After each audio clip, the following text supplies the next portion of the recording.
जिसकी लाठी उसकी भैंस। तो कहानी कुछ यूं है कि एक ब्राह्मण को कहीं से यजमानी में एक भैंस मिली। उसे लेकर वह घर की ओर रवाना हुआ। सुनसान रास्ते में वह पैदल ही चला जा रहा था। बीच रास्ते में उसे एक चोर मिला। उसके हाथ में मोटा डंडा था और शरीर से भी वो अच्छा तगड़ा था। उसने ब्राह्मण को देखते ही कहा, क्यों ब्राह्मण देवता, खूब दक्षिणा मिली लगती है, पर यह भैंस तो मेरे साथ जाएगी। ब्राह्मण ने झट कहा, क्यों भाई? चोर बोला, क्यों क्या, जो कह दिया सो करो।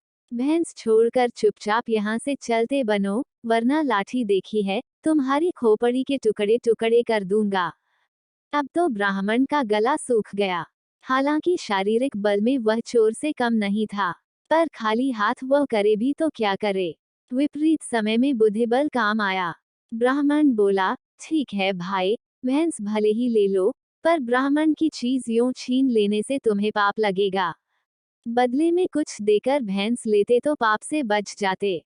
चोर बोला, यह मेरे पास देने को धरा क्या है? ब्राह्मण ने झट कहा, और कुछ न सही, लाठी देकर भैंस का बदला कर लो। चोर ने खुश होकर लाठी ब्राह्मण को पका दी और भैंस पर दोनों हाथ रखकर खड़ा हो गया।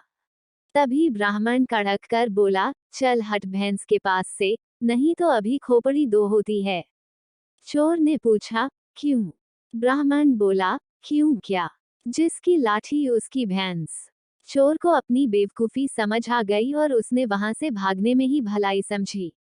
किसी ने सच ही कहा है कि जिसमें अक्ल है, उसमें ताकत है। तो अब समझे कि यह कहावत यहीं से शुरू हुई, जिसकी लाठी उसकी भैंस।